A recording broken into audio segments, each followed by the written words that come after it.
La Paz, Bolivia, 1983. Hotel Plaza, centro de la ciudad. Un apuesto hombre de 69 años termina su desayuno en el restaurante del hotel más lujoso de Bolivia. Viste un traje inglés de lana, luce un reloj Rolex y habla español con un ligero acento alemán que las décadas no han borrado del todo. Los empresarios bolivianos que lo rodean lo llaman respetuosamente Don Klaus, Klaus Altmann, un próspero exportador de madera y asesor empresarial. Lo que estos hombres no saben es que están tomando un café con Klaus Barbie, conocido como el carnicero de Lyon, responsable de la tortura y muerte de miles de combatientes de la resistencia francesa durante la ocupación nazi. Un hombre que arrancaba uñas con alicates, que ahogaba prisioneros en bañeras heladas, que envió el último tren de deportados judíos de Lyon a Auschwitz, aun sabiendo que la guerra estaba perdida. Durante 32 años, Barbie vivió como Klaus Altmann, construyendo un imperio empresarial en Bolivia. Educó a sus hijos en los mejores colegios, frecuentó los círculos sociales más exclusivos de La Paz. Asesoró a dictadores militares, enseñándoles técnicas de interrogatorio que había perfeccionado en la Francia ocupada. Todo esto mientras figuraba en la lista de los criminales de guerra más buscados del mundo. Pero esa mañana de marzo de 1983 sería diferente. La policía boliviana esperaba discretamente en el vestíbulo. El gobierno democrático recién elegido había decidido que la protección de Klaus Altmann había llegado a su fin. Tras 3 décadas de impunidad, Klaus Barbie finalmente comparecería ante la justicia. ¿Cómo fue posible que uno de los peores criminales de guerra nazis viviera en libertad durante 3 décadas? ¿Cómo pudieron los mismos aliados que derrotaron al nazismo terminar protegiendo a uno de sus verdugos? Esta es la inquietante historia de cómo la Guerra Fría convirtió a los cazadores en perseguidos, a las víctimas en figuras olvidadas y a los criminales en colaboradores. La historia de Klaus Barbie no trata solo de un hombre. Trata de cómo las prioridades políticas pueden corromper la justicia, de cómo el anticomunismo se volvió más importante que el antifascismo, de cómo la conveniencia diplomática prevaleció sobre la responsabilidad histórica, y de cómo, al final, la verdad siempre encuentra su camino, aunque tarde décadas. Si te preguntas cómo uno de los peores criminales nazis logró vivir en libertad durante 32 años, protegido por los mismos aliados que ganaron la guerra, dale me gusta a este video y activa las notificaciones. La historia que estás a punto de escuchar cambiará tu percepción de la justicia y la conveniencia política. Bad Godesberg, Alemania, 1913. Una familia de clase media baja. Nikolaus Barbie nació el 25 de octubre de 1913, hijo de una maestra de primaria católica y una devota ama de casa. Nada en su infancia hacía prever que se convertiría en uno de los hombres más odiados de la Francia ocupada. Era un niño normal, de familia obrera, que asistía a misa los domingos y sacaba buenas notas en la escuela. El padre, Nikolaus Barbie Sr., es veterano de la Primera Guerra Mundial. Como muchos alemanes de su generación, nunca aceptó la derrota de 1918. Cree que Alemania fue traicionada por los políticos, no derrotada en el campo de batalla. Esta amargura impregna la crianza del joven Klaus, quien crece escuchando historias sobre la gloriosa Alemania, humillada por enemigos externos e internos. La crisis económica de 1929 devasta a la familia Barbie. El padre pierde su trabajo. La madre enferma gravemente. Klaus, a los 16 años, ve cómo su mundo se derrumba. Es en este contexto de frustración y vulnerabilidad que Adolf Hitler emerge como el salvador de millones de alemanes desesperados, incluido el joven Klaus Barbie. En 1933, a los 20 años, Klaus se unió a las juventudes hitlerianas. No por fanatismo ideológico inicial, sino por una oportunidad práctica. El partido nazi le ofrecía empleo, estatus, pertenencia, todo lo que su familia había perdido. Klaus demostró rápidamente las cualidades que las SS valoraban: disciplina férrea, obediencia absoluta y una frialdad emocional que impresionó a sus superiores. Su ascenso fue meteórico. en 1935, se unió oficialmente a las SS. En 1940, fue ascendido a Untersturmführer, subteniente. En 1942, a los 29 años, fue nombrado jefe de la Gestapo en Lyon, uno de los puestos más importantes de la Francia ocupada. No llegó allí por casualidad, sino porque demostró capacidades excepcionales para la labor que las SS consideraban esencial: romper la resistencia mediante el terror. El entrenamiento de Klaus en las SS siguió métodos científicos de desensibilización. Primero, participó en ejecuciones como observador, luego como asistente, finalmente como verdugo. Cada paso estaba cuidadosamente calculado para destruir sus escrúpulos morales y transformarlo en una eficiente máquina de violencia. Los psicólogos que estudiaron a los perpetradores nazis identificaron un patrón. La mayoría no eran psicópatas innatos, sino personas comunes sometidas a procesos sistemáticos de brutalización. Klaus ejemplifica este patrón. Cartas personales descubiertas décadas después revelan que durante sus primeros meses en las SS aún expresaba dudas sobre los métodos violentos. Sin embargo, estas dudas se fueron disipando gradualmente mediante el adoctrinamiento, la presión grupal y la experiencia práctica. El momento decisivo ocurrió durante una ejecución masiva en Polonia en 1941. Klaus fue obligado a disparar a civiles judíos como parte de su entrenamiento operativo. Testigos informaron que vomitó tras los primeros disparos, pero continuó disparando y en ejecuciones posteriores dejó de vomitar. Había cruzado la línea que separaba a los soldados de los asesinos. Al llegar a Lyon, Klaus Barbie ya no era el joven inseguro de Bad Godesberg. Era un oficial experimentado, frío y metódicamente cruel. Había aprendido que la tortura no era solo un medio para obtener información. Era un arte, un instrumento de dominación psicológica capaz de quebrar cualquier resistencia. Lyon, la segunda ciudad más grande de Francia, era el centro neurálgico de la resistencia francesa. Jean Moulin, el legendario coordinador de la resistencia, operaba desde Lyon. La ciudad bullía de actividades clandestinas, imprimía periódicos antinazis, saboteaba fábricas que producían para los alemanes y creaba redes de escape para los pilotos aliados derribados. Era el trabajo ideal para alguien con el talento específico de Klaus Barbie. Su método era simple y brutal: capturar a los combatientes de la resistencia, torturarlos hasta que obtuvieran información y usar esa información para capturar a más combatientes, en una espiral de terror que desmantelaría sistemáticamente toda la red de la resistencia. Y funcionó. Durante los 20 meses que comandó la Gestapo en Lyon, Barbie destruyó docenas de células de la resistencia y envió a más de 14.000 personas a campos de concentración. La transformación de un joven común en asesino revela cómo las circunstancias y las decisiones personales pueden crear monstruos. Comentario: ¿crees que cualquiera puede cometer atrocidades bajo ciertas condiciones? Lyon, Francia, 21 de junio de 1943. Facultad de Medicina.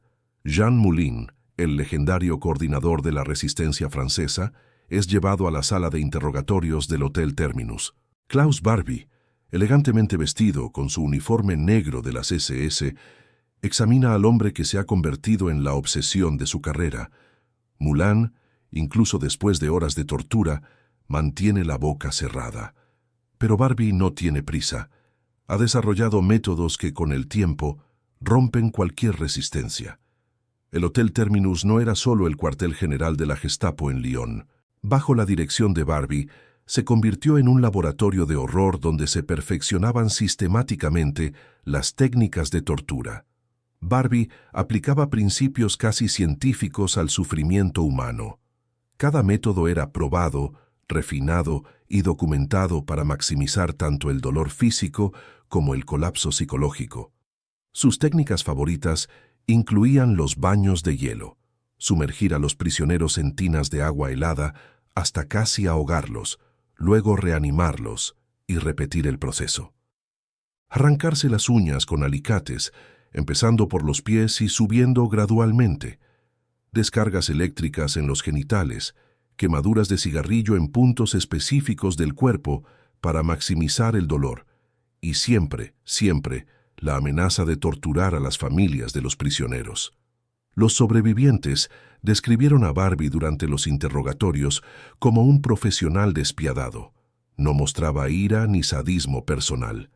Torturaba con la misma actitud clínica que un cirujano durante una operación. Esta falta de emoción era más aterradora que cualquier manifestación de ira. Significaba que la tortura continuaría hasta que consiguiera lo que quería, sin importar cuánto tiempo llevara.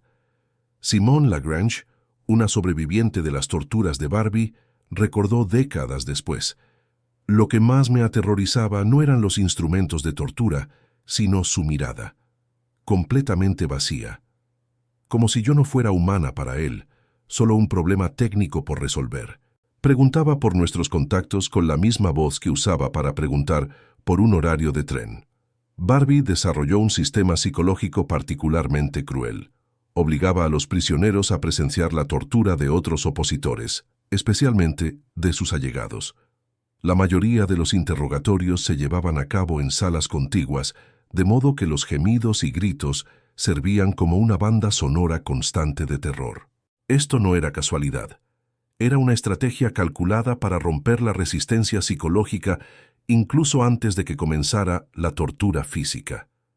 El caso de Jean Moulin ejemplifica la combinación letal de competencia técnica y crueldad absoluta que caracterizaba a Barbie.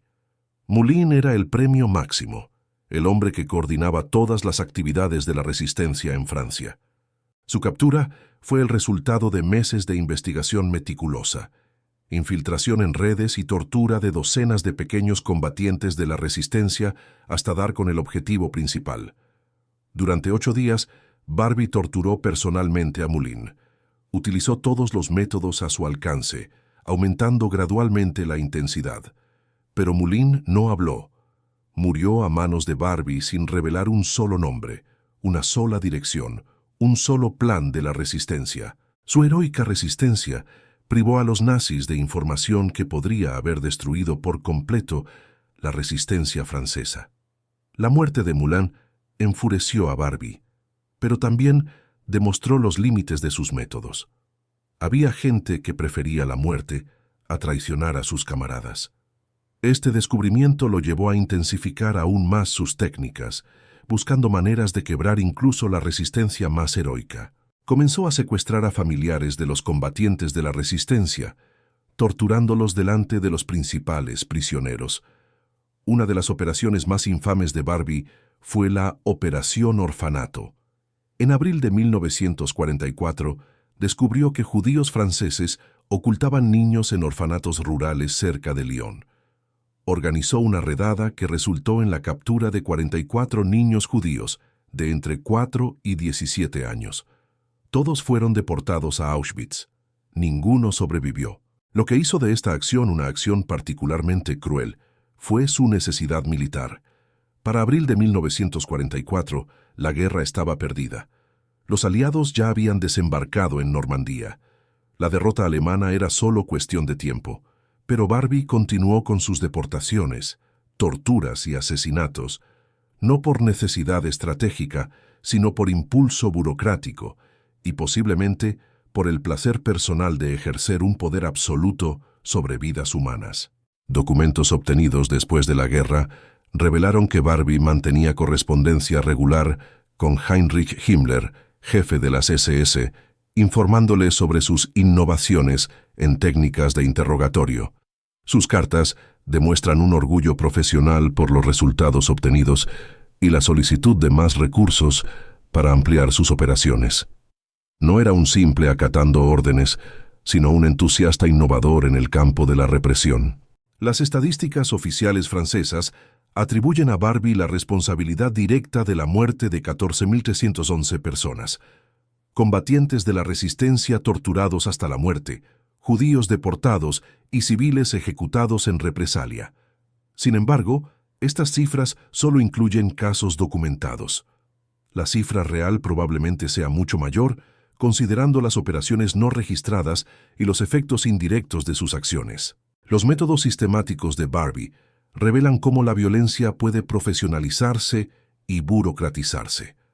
¿Qué paralelismos identifica entre estas técnicas y las formas contemporáneas de violencia organizada? Lyon, Francia, agosto de 1944. El Hotel Terminus está siendo evacuado. Klaus Barbie quema documentos frenéticamente en su oficina. En las calles de Lyon ya se oyen los tanques estadounidenses.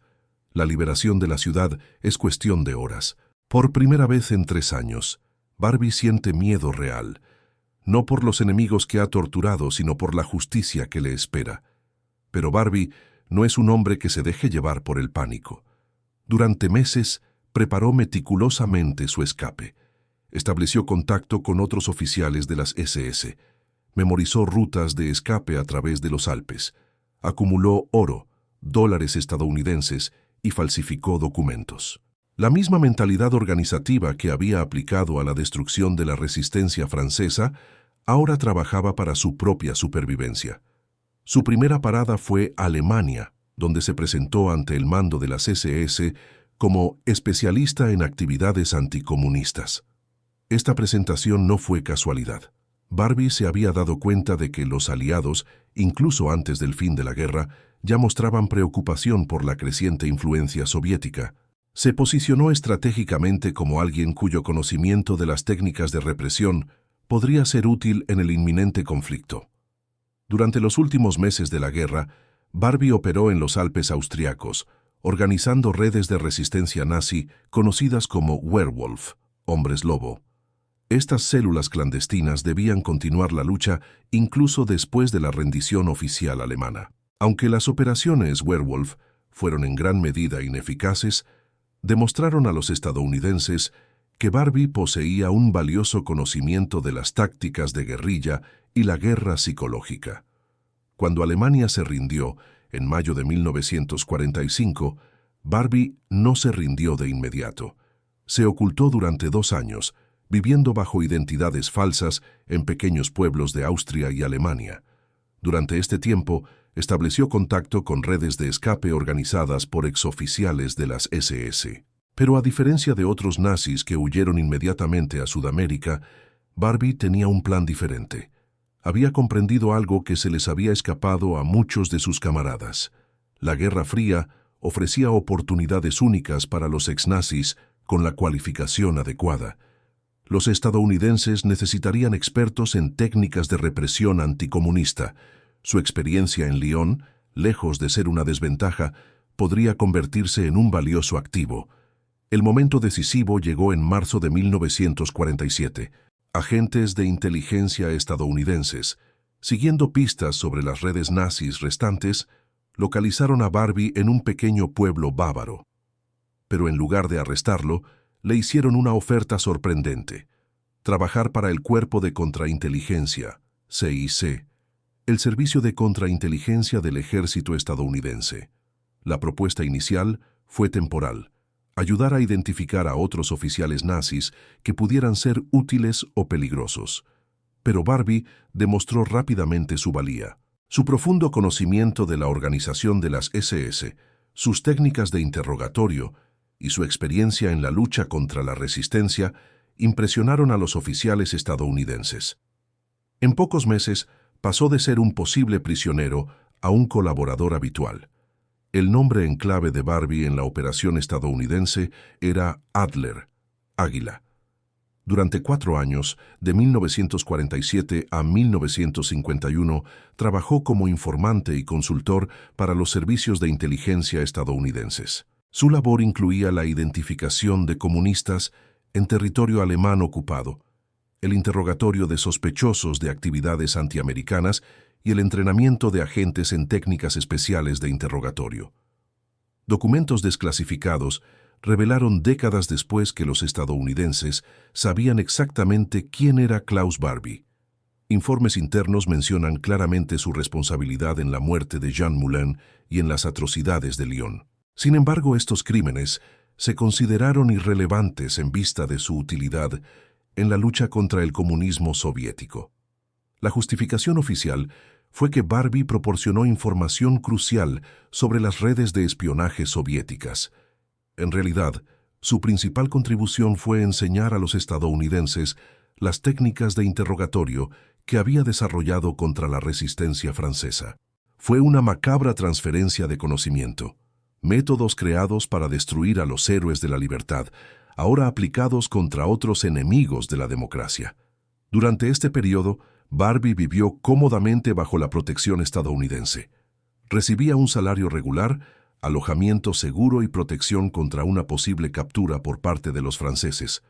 Se casó en 1950 con Regina Wilms, una secretaria alemana que desconocía por completo su pasado. Para ella y los vecinos, Klaus era simplemente un técnico al servicio de las fuerzas de ocupación estadounidenses. Pero esta vida relativamente normal empezó a complicarse cuando los franceses intensificaron sus esfuerzos para localizar a los criminales de guerra nazis. En 1950, un tribunal francés condenó a Barbie a muerte en ausencia por sus crímenes en Lyon. Los servicios de inteligencia franceses comenzaron a presionar a los estadounidenses para que entregaran al criminal que sabían que estaba bajo su protección. La transformación de Barbie de fugitiva a colaboradora estadounidense revela cómo la Guerra Fría distorsionó las prioridades de la justicia de posguerra. ¿Cómo evalúa la decisión estadounidense de proteger a una criminal de guerra en nombre del anticomunismo? Base militar estadounidense, Augsburgo, Alemania, 1948. En la sala de reuniones, protegido por guardias armados, Klaus Barbie presenta un informe detallado sobre técnicas de interrogatorio anticomunistas a oficiales del cuerpo de contrainteligencia. Su público, mayores y coroneles estadounidenses que juraron defender la democracia, escucha atentamente mientras el hombre que torturó a los héroes de la resistencia francesa explica cómo extraer información de los subversivos. La ironía de la situación era tan amarga como surrealista. Los mismos aliados que habían liberado a Francia de la ocupación nazi ahora empleaban a uno de los peores verdugos nazis. Barbie no solo recibía protección estadounidense, sino que recibía pagos de los contribuyentes estadounidenses para que aplicara contra nuevos enemigos los mismos métodos que había empleado contra sus aliados durante la guerra. El proyecto que reclutó a Barbie formaba parte de una operación más amplia, conocida como Operación Paperclip, oficialmente destinada a capturar tecnología alemana para evitar que cayera en manos soviéticas. En la práctica se convirtió en una máquina de encubrimiento para científicos y funcionarios nazis considerados útiles en la naciente Guerra Fría. Cientos de exnazis fueron absorbidos discretamente por las fuerzas estadounidenses. El caso de Barbie fue particularmente vergonzoso porque no involucraba tecnología estratégica como cohetes o armas químicas. Se trataba puramente de técnicas de represión y tortura. Los estadounidenses no solo ignoraban los crímenes de guerra, sino que institucionalizaban métodos criminales para su propio beneficio. Robert Taylor, el oficial del CIC responsable de la gestión de Barbie, escribió en informes internos que el alemán era extremadamente valioso para las operaciones anticomunistas. Taylor conocía los crímenes de Barbie en Lyon, pero argumentaba que el pasado es menos importante que la utilidad presente. Esta mentalidad caracterizó toda la operación. La conveniencia política prevaleció sobre la justicia moral. Durante sus 4 años como colaborador estadounidense, Barbie participó en decenas de operaciones. Interrogó a presuntos espías soviéticos, a menudo empleando métodos poco convencionales que había perfeccionado en Francia. Entrenó a agentes estadounidenses en técnicas psicológicas para romper la resistencia. Se infiltró en organizaciones comunistas alemanas, aprovechando su experiencia en la penetración de redes clandestinas. Documentos posteriormente desclasificados revelaron que Barbie fue personalmente responsable del arresto e interrogatorio de más de 200 alemanes sospechosos de actividades prosoviéticas. Muchos de ellos fueron entregados a las autoridades de Alemania Occidental tras confesar, bajo métodos de interrogatorio, sospechosamente similares a sus experiencias en Lyon. El cinismo de la operación fue casi ilimitado. En una ocasión, Barbie fue utilizada para interrogar a un excombatiente de la resistencia francesa capturado por los estadounidenses bajo sospecha de simpatía comunista. El hombre que había luchado heroicamente contra los nazis se encontró cara a cara con uno de sus antiguos torturadores, ahora al servicio de los liberadores estadounidenses. La protección estadounidense le permitió a Barbie rehacer su vida por completo. En 1950, se casó en una ceremonia discreta con Regina Wilms, una secretaria alemana que creía que su esposo era un técnico administrativo al servicio de las fuerzas de ocupación. La pareja tuvo 2 hijos, Klaus Jörg y Ute Messner, quienes crecieron completamente ajenos al pasado de su padre. Barbie se estableció como un ciudadano respetable en la comunidad alemana de Augsburgo. Participaba en eventos sociales en la base estadounidense. Asistía a la iglesia luterana local. Era miembro activo del club germano estadounidense local. Su transformación pública, de verdugo nazi a colaborador anticomunista, fue tan completa que incluso los alemanes locales que habían perdido familiares a manos de la Gestapo lo trataban como un aliado. Pero esta cómoda vida empezó a complicarse cuando la presión francesa se intensificó.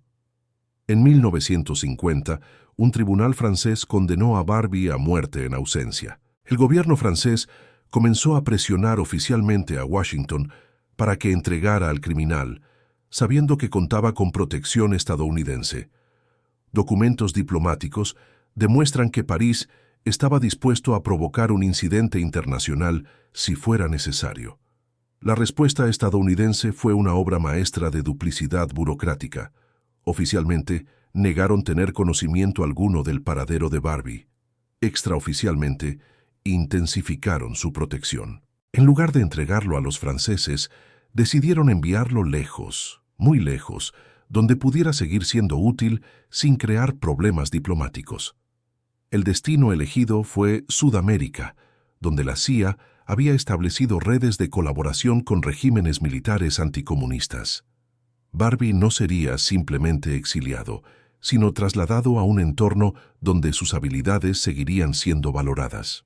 La operación fue coordinada personalmente por altos funcionarios de la CIA, quienes veían a Latinoamérica como un laboratorio ideal para técnicas de contrainsurgencia. En enero de 1951, Barbie recibió una oferta irresistible, una nueva identidad, un pasaje a Bolivia y un generoso capital inicial para consolidarse como empresario. A cambio, estaría disponible para consultas especiales cuando fuera necesario. Era el programa de protección de testigos más cínico de la historia. No protegía a un testigo, sino a un criminal. La colaboración entre Barbie y los servicios estadounidenses demuestra cómo la Guerra Fría corrompió principios morales básicos. ¿Qué lecciones podemos aprender sobre los peligros de sacrificar la justicia en nombre de la conveniencia geopolítica? Roma, marzo de 1951. Monasterio de Santa María del Ánima. Klaus Barbie camina discretamente por los silenciosos pasillos del monasterio en el corazón del Vaticano. En manos del padre Alois Hudal hay pasaportes de la Cruz Roja Internacional con nombres falsos y fondos suficientes para un viaje en barco a Sudamérica. Barbie está a punto de beneficiarse de la misma red que ayudó a Adolf Eichmann, Josef Mengele y cientos de otros criminales nazis a evadir la justicia. La Rat Line, la ruta de las ratas, fue una de las redes de escape más sofisticadas y moralmente controvertidas de la historia. Operaba bajo la protección directa de elementos de la Iglesia Católica que creían estar salvando a los cristianos de la persecución comunista.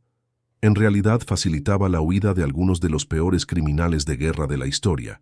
El padre Hudal no estaba solo. Junto a él trabajaba Krunoslav Draganovich, un sacerdote croata que mantenía una ruta paralela a través de los Balcanes.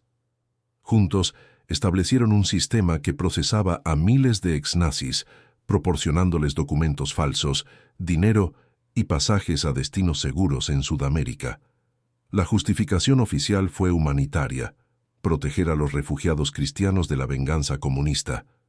Pero documentos descubiertos posteriormente revelaron que los organizadores de Ratline sabían exactamente a quién ayudaban.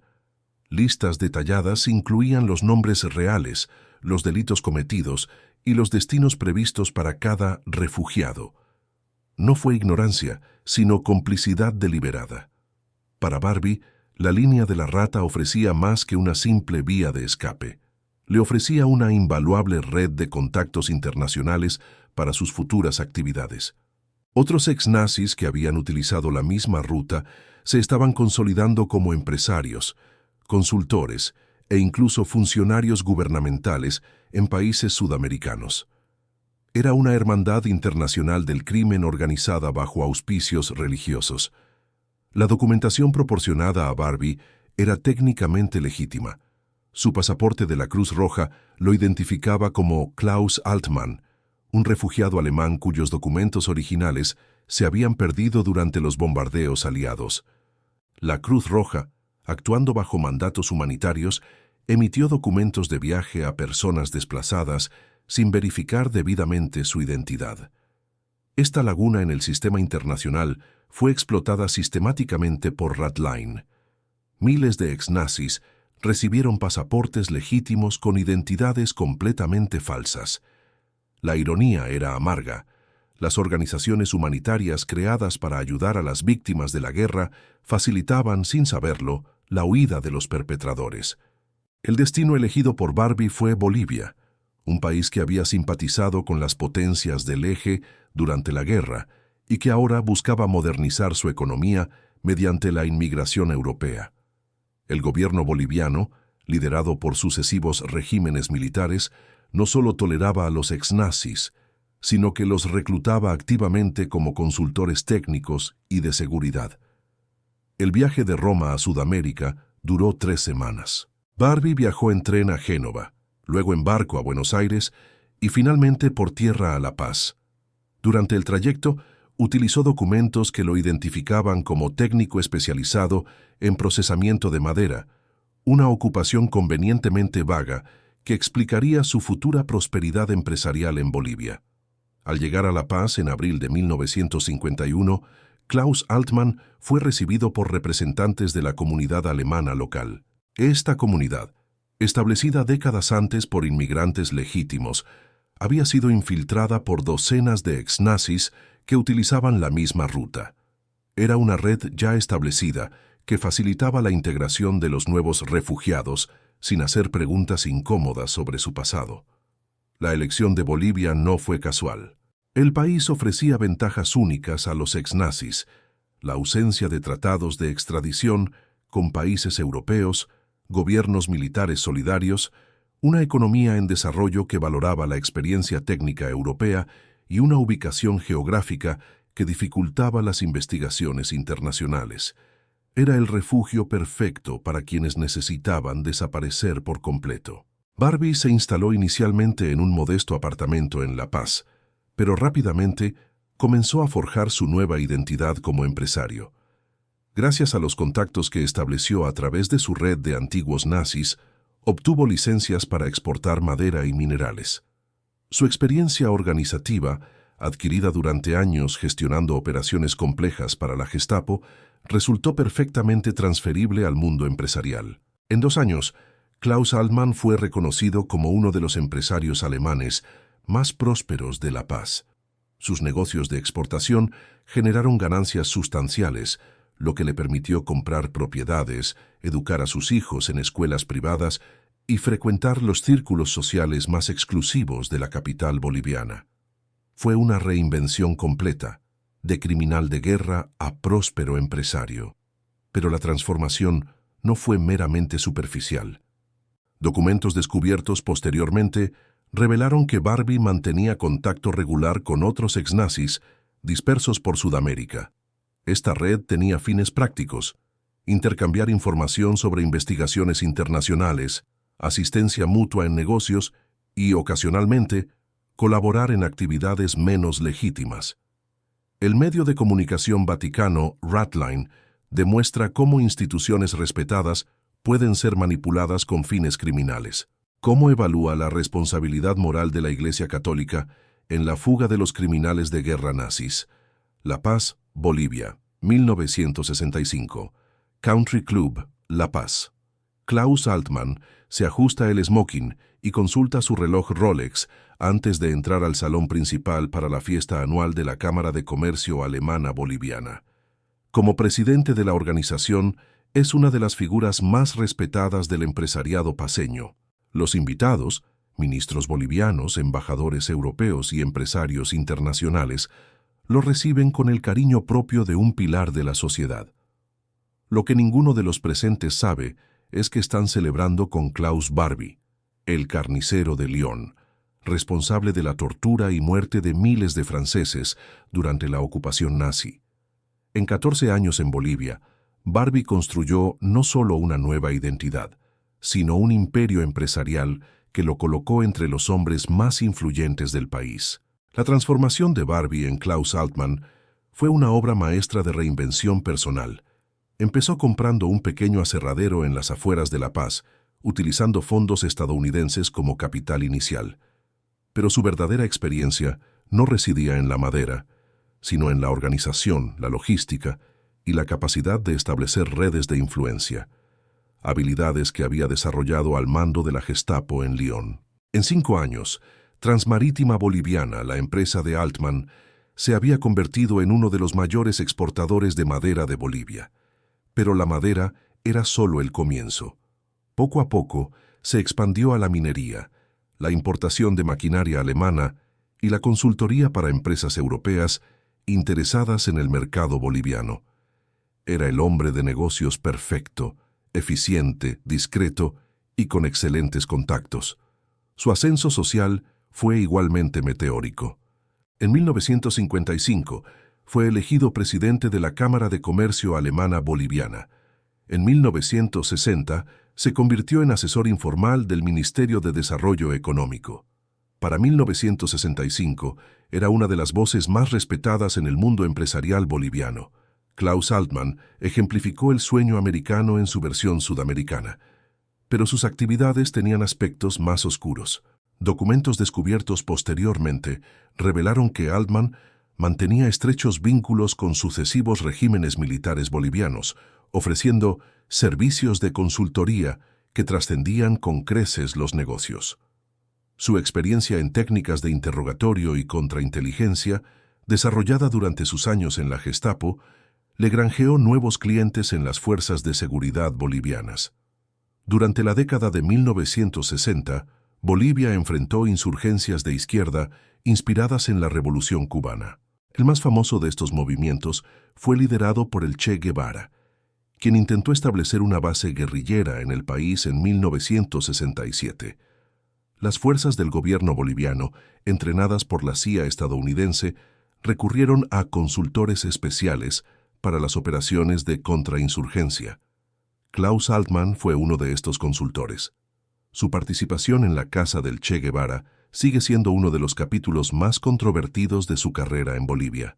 Aunque no existen pruebas directas de su participación en la captura del revolucionario argentino, testigos reportaron la presencia de un asesor alemán durante los interrogatorios de los guerrilleros capturados. Las técnicas empleadas, aislamiento psicológico, presión sobre familiares, alternancia entre amenazas y amabilidad, eran características de los métodos que Barbie había desarrollado en Lyon. La vida familiar de Altmann en La Paz parecía idílica a primera vista. Su esposa Regina, quien lo había acompañado desde Alemania, se integró a la perfección en la alta sociedad boliviana. Sus hijos, Klaus Jörg y Ute, asistían a las mejores escuelas, hablaban español con fluidez y se consideraban bolivianos. Eran una familia alemana modelo, admirada por la comunidad local. Pero esta normalidad doméstica coexistía con actividades que recordaban peligrosamente el pasado de Barbie. Ex empleados de su empresa denunciaban una atmósfera de miedo y control absoluto. Altmann mantenía expedientes detallados de todos los empleados, sus afiliaciones políticas, problemas familiares y vulnerabilidades personales. Era un ambiente que recordaba más a una operación de inteligencia que a un negocio legítimo. La prosperidad de Altmann atrajo la atención de otros ex-nazis en Sudamérica. La Paz se convirtió en un punto de encuentro informal para la red internacional de fugitivos. Adolf Eichmann, antes de ser capturado en Buenos Aires, había visitado a Altman en 2 ocasiones. Joseph Mengele mantenía correspondencia regular con él. Walter Rauff le consultaba sobre oportunidades de negocio en Chile. Estas conexiones no eran meramente sociales. Documentos descubiertos posteriormente revelaron que Altman coordinaba una red empresarial que facilitaba el lavado de dinero y la transferencia de activos entre exnazis dispersos por Sudamérica. Era una versión empresarial de Ratline, una red que continuó prestando servicios a criminales de guerra décadas después del fin de la guerra. Durante las décadas de 1960 y 1970, Altman amplió sus actividades para incluir el tráfico de armas. Su empresa sirvió de fachada para transferir armamento estadounidense y europeo a regímenes militares sudamericanos. No se trataba de ideología, sino de negocios. Altman descubrió que existía un mercado lucrativo para quienes pudieran navegar discretamente entre gobiernos, empresas armamentísticas y organizaciones paramilitares. Irónicamente, su éxito empresarial comenzó a poner en peligro su seguridad personal. Cuanto más exitoso era Klaus Altman, más atención internacional atraía. Artículos en revistas de negocios, apariciones en eventos diplomáticos, fotografías en periódicos, todo contribuyó a forjar un perfil público que con el tiempo atraería la atención de los cazadores de nazis que nunca habían dejado de buscar a Klaus Barbie. El éxito de Barbie como Altman demuestra cómo se pueden transferir las habilidades administrativas entre el contexto legal y el penal. ¿Qué paralelismos observa entre el liderazgo empresarial y la gestión de operaciones criminales? La Paz, Bolivia, 1971. Palacio Presidencial. El general Hugo Banzer Suárez acaba de tomar el poder mediante un sangriento golpe militar. En su primera semana como dictador, recibe una discreta visita de Klaus Altman, quien le ofrece compartir experiencias sobre métodos efectivos de control demográfico y neutralización de elementos subversivos. Para Banzer, es una oportunidad de acceder a expertos internacionales. Para Barbie, es la oportunidad de encontrar nuevos protectores políticos. La dictadura de Banzer, 1971-1978, marcó el periodo más oscuro de la carrera de Barbie en Bolivia. Por primera vez desde León, tuvo acceso directo al aparato represivo del Estado, ya no como funcionario extranjero, sino como consultor invitado. Las técnicas que había desarrollado para destruir la resistencia francesa se adaptaron para reprimir a la oposición política boliviana. Barbie estableció una relación particularmente estrecha con el Ministerio del Interior de Bolivia, encabezado por el coronel Mario Adet Zamora. Documentos descubiertos posteriormente revelaron que Altman frecuentaba regularmente las instalaciones del ministerio, participaba en reuniones de planificación y tenía acceso a información clasificada sobre operaciones de seguridad. Oficialmente era un consultor de empresas, pero funcionalmente era asesor en represión política. Sus innovaciones incluyeron la creación de centros clandestinos de detención en las afueras de La Paz, inspirados en las instalaciones que había operado en Lyon. Estos centros funcionaban al margen de cualquier supervisión legal, lo que permitía interrogatorios intensivos sin trabas burocráticas. Fue la privatización de la tortura, externalizada a un especialista con experiencia comprobada. El método Barbie siempre fue el mismo: mapear sistemáticamente las redes de la oposición mediante interrogatorios secuenciales. Cada prisionero proporcionaba información que conducía a la captura de otros opositores, creando un efecto dominó que desmantelaba organizaciones enteras. Era la aplicación de las mismas técnicas que había empleado contra la resistencia francesa, ahora dirigidas contra estudiantes, sindicalistas y activistas de derechos humanos bolivianos.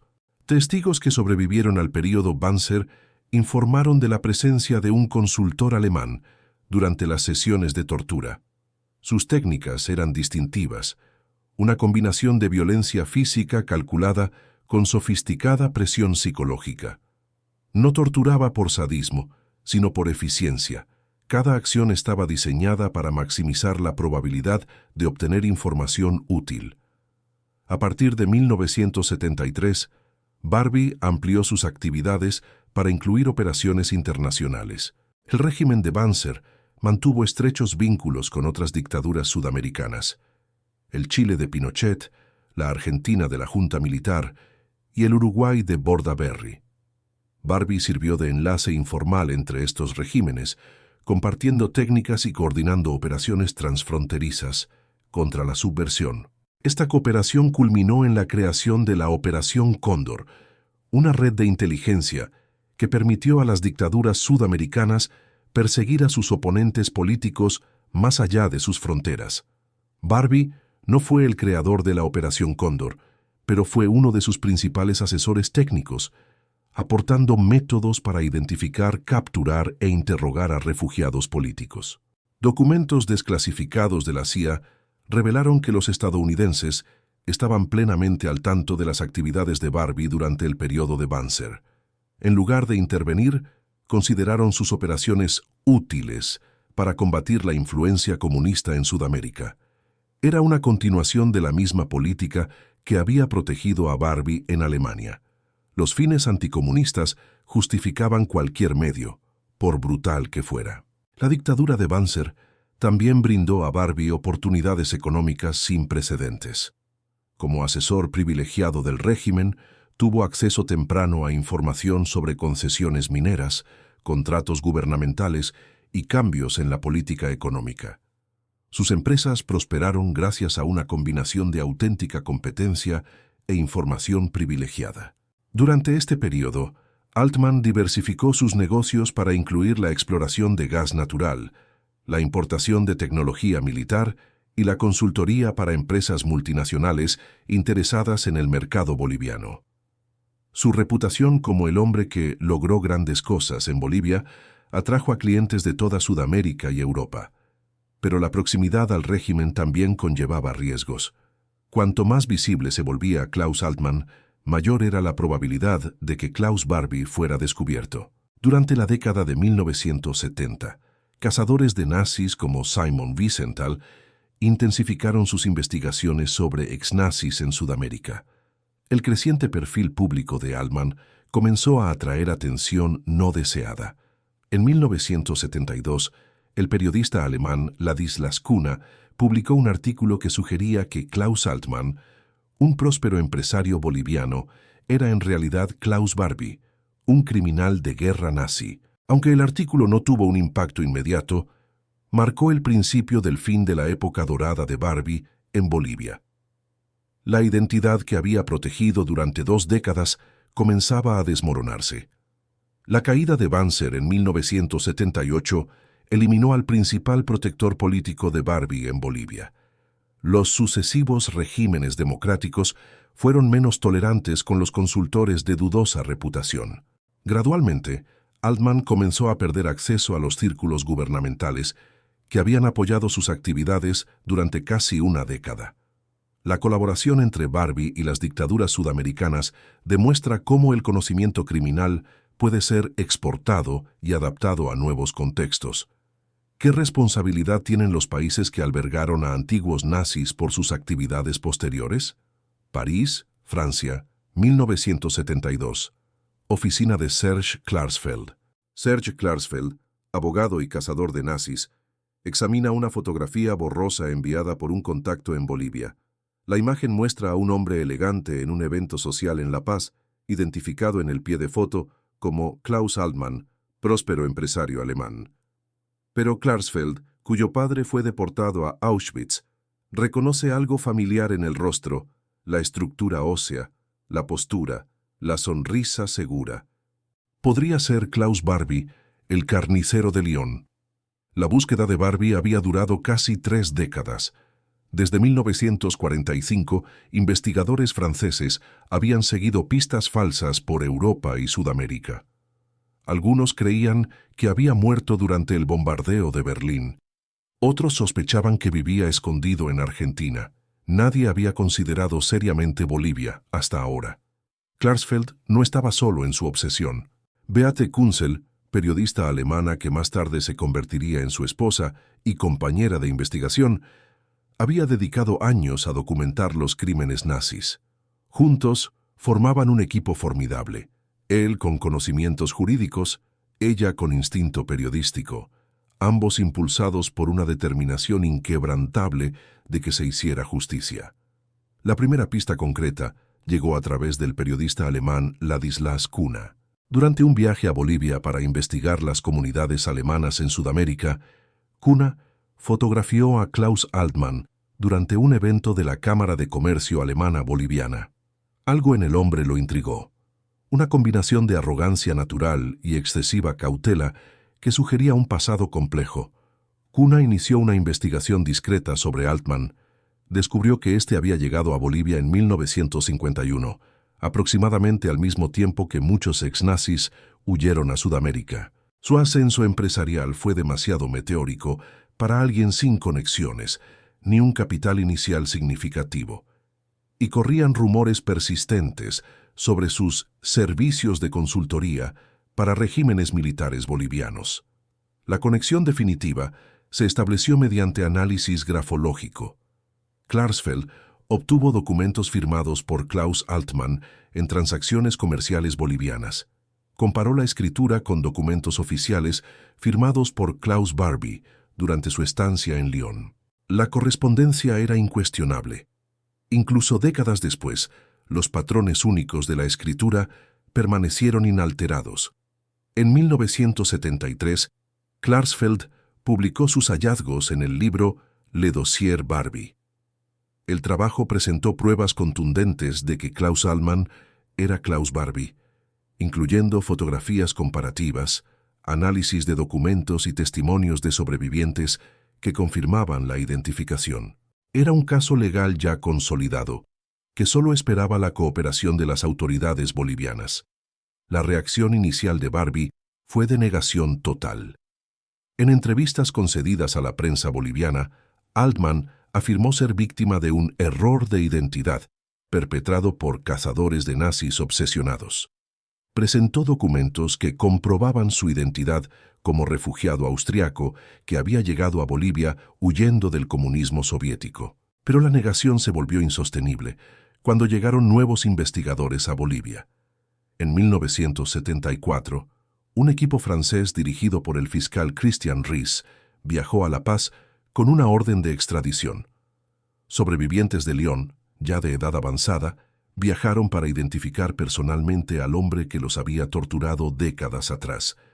Las identificaciones fueron inequívocas y emocionalmente devastadoras. Simon Lagrange, sobreviviente de las torturas de Barbie, lo reconoció al instante. Incluso después de 30 años, nunca pude olvidar esos ojos, fríos, calculadores, completamente carentes de humanidad. Es Klaus Barbie, sin la menor duda. Lise Lesèvre, otra superviviente, describió el momento del reconocimiento. Cuando lo vi, me invadieron todos los recuerdos. El Hotel Terminus, los interrogatorios, la tortura. Era mayor, más gordo, vestía ropa cara, pero era el mismo hombre que destruyó tantas vidas en Lyon. La comunidad alemana de La Paz estaba conmocionada. Klaus Altmann no solo era un miembro respetado, sino también una figura admirada, conocido por su generosidad con organizaciones benéficas y su apoyo a jóvenes emprendedores alemanes. La revelación de que habían convivido con un criminal de guerra nazi durante décadas traumatizó profundamente a la comunidad. El gobierno boliviano se encontraba en una situación diplomáticamente insostenible. Por un lado, Altmann era un ciudadano boliviano naturalizado con derechos legales. Por otro, la evidencia de que era Klaus Barbie era abrumadora. Francia presionaba para su extradición inmediata, mientras que los aliados políticos de Altmann dentro del establishment boliviano argumentaban que merecía protección.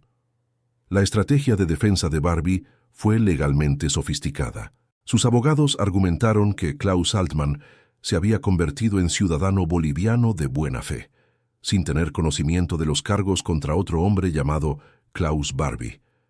Además, invocaron la doctrina de que los delitos cometidos durante actividades militares estaban amparados por las amnistías de posguerra. Durante 5 años, 1974-1979, el caso se prolongó en los tribunales bolivianos. Barbie permaneció en libertad durante todo ese tiempo, continuando con sus negocios y manteniendo su lujoso estilo de vida. Era una parodia de justicia, un criminal de guerra empedernido que vivía a la intemperie, mientras sus víctimas, ya mayores, esperaban una justicia que parecía no llegar nunca. La situación solo cambió con el regreso de la democracia a Bolivia. El presidente electo Hernán Siles Suazo, bajo creciente presión internacional, decidió que proteger a un criminal de guerra nazi no valía la pena el costo diplomático. En 1983, ordenó la detención y extradición inmediata de Klaus Barbie Altmann a Francia. El descubrimiento de Barbie tras 3 décadas de impunidad demuestra que la persistencia de los investigadores puede, con el tiempo, superar la protección política. ¿Cómo evalúa el papel de los cazadores de nazis en la preservación de la memoria histórica y la búsqueda de justicia? Lyon, Francia, 11 de mayo de 1987. Palacio de Justicia. Klaus Barbie, a sus 73 años, entra en la misma ciudad donde comandó el terror nazi 44 años antes. Tiene el pelo completamente blanco, viste un traje oscuro y camina con dificultad. Los años de lujo en Bolivia le han pasado factura. Pero su mirada permanece fría y calculadora, la misma que aterrorizó a la resistencia francesa décadas atrás. Este es el primer juicio en Francia por crímenes de lesa humanidad. La decisión de procesar a Barbie por este cargo específico, en lugar de simplemente por crímenes de guerra, ha sentado un precedente legal crucial. Los crímenes de lesa humanidad no prescriben.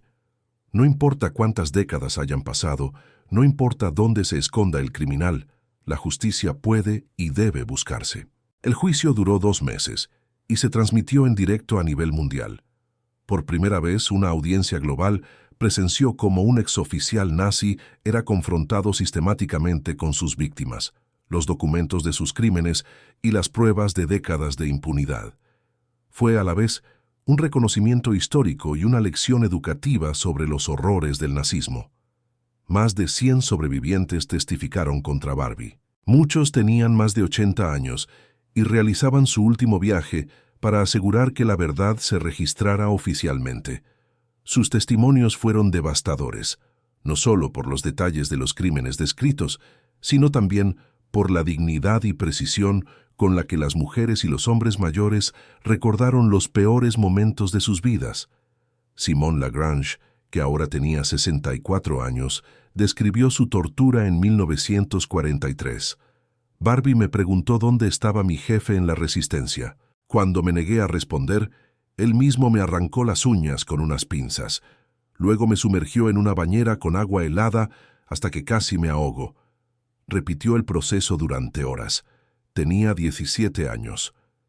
El testimonio más impactante provino de Julien Favet, un sobreviviente de la deportación de niños judíos. En abril de 1944, Barbie había organizado una redada en la casa Isieu, donde se escondían 44 niños judíos. Todos fueron deportados a Auschwitz. Favet, que entonces tenía 15 años, fue el único sobreviviente. Barbie estaba presente cuando nos subieron a los camiones. Observó con total indiferencia cómo niños de 4 años lloraban por sus madres. La estrategia de defensa de Barbie fue psicológicamente reveladora. Su abogado, Jacques Vergès, no negó los crímenes. En cambio, intentó justificarlos mediante el relativismo moral. Todos los países habían cometido atrocidades durante la guerra. Francia había torturado en Argelia. Los estadounidenses usaron bombas atómicas. ¿Por qué solo los alemanes debían ser juzgados? Esta defensa del tú quoque, tú también, reveló la mentalidad de Barbie décadas después. Nunca desarrolló un sentimiento genuino de culpa o remordimiento.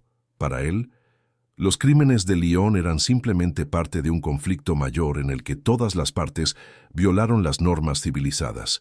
Fue una racionalización que le permitió vivir cómodamente durante 40 años. Cuando finalmente testificó en su nombre, Barbie mostró la misma frialdad burocrática que lo había caracterizado durante la guerra.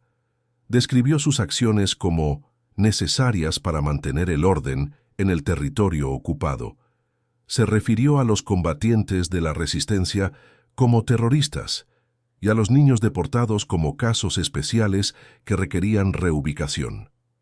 El fiscal Pierre Truche demolió sistemáticamente la defensa de Barbie.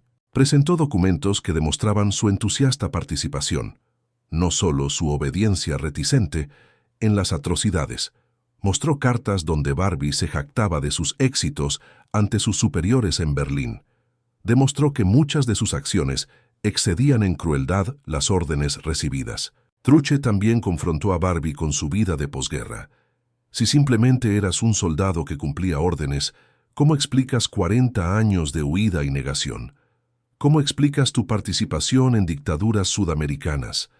¿Cómo explicas una vida dedicada a evadir la responsabilidad de tus actos? Barbie no tenía respuestas convincentes. Sus justificaciones se volvían cada vez más contradictorias. En un momento, afirmaba haber sido simplemente un administrador. En el siguiente, admitía la responsabilidad operativa. A veces negaba tener conocimiento de las deportaciones, otras veces describía la logística del transporte con sospechosa precisión. El veredicto fue unánime: culpable de crímenes de lesa humanidad. Condena. Cadena perpetua.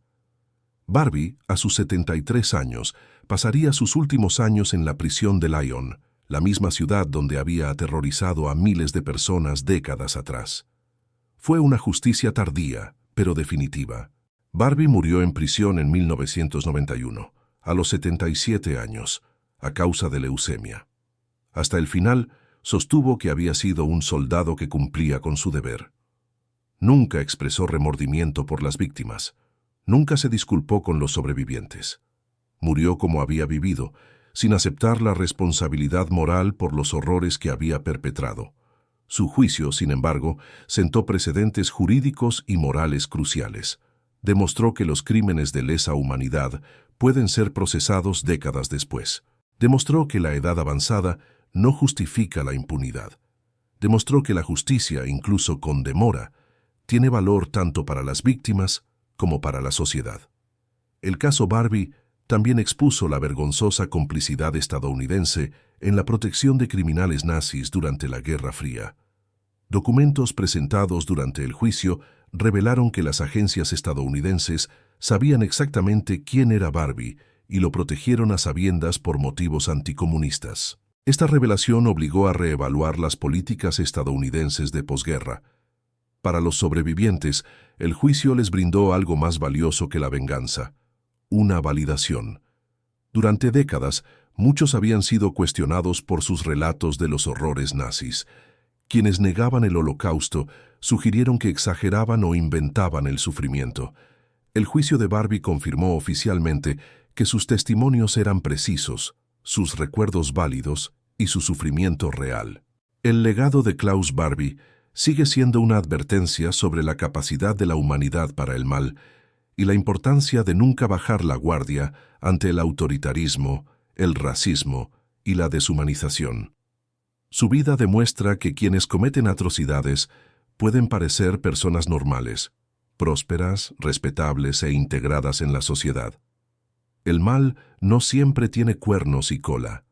Su historia también subraya la importancia de la memoria histórica y la búsqueda constante de justicia. Sin investigadores como Klarsfeld y sobrevivientes dispuestos a testificar, Barbie habría muerto con comodidad, como Klaus Allmann, un próspero empresario boliviano. La justicia solo fue posible porque personas valientes se negaron a olvidar. Hoy, mientras el extremismo resurge globalmente, la historia de Klaus Barbie ofrece lecciones cruciales. La vigilancia constante es el precio de la libertad. La responsabilidad individual no desaparece por conveniencia política. Y la justicia, incluso con retraso, sigue siendo esencial para preservar la dignidad humana y la memoria histórica. El juicio de Barbie demostró que nunca es tarde para la justicia cuando se trata de crímenes de lesa humanidad. ¿Qué lecciones nos ofrece su historia sobre cómo las sociedades deben tratar a los perpetradores de atrocidades y la importancia de preservar la memoria histórica. La historia de Klaus Barbie revela cómo los criminales nazis escaparon de la justicia durante décadas, pero te espera otro capítulo igualmente inquietante. En el video que se reproduce en tu pantalla, descubre la historia de Maria Mandel, la bestia de Auschwitz, una de las guardias nazis más crueles que logró algo aún más impresionante: vivir durante décadas como una vecina común y corriente, ocultando su identidad a plena vista. Aunque Barbie fue finalmente capturada, Mandel desarrolló estrategias de camuflaje que la mantuvieron invisible durante años. ¿Cómo logró una mujer responsable de la muerte de 500.000 de personas hacerse pasar por una respetable ama de casa? Haz clic ahora y prepárate para descubrirlo.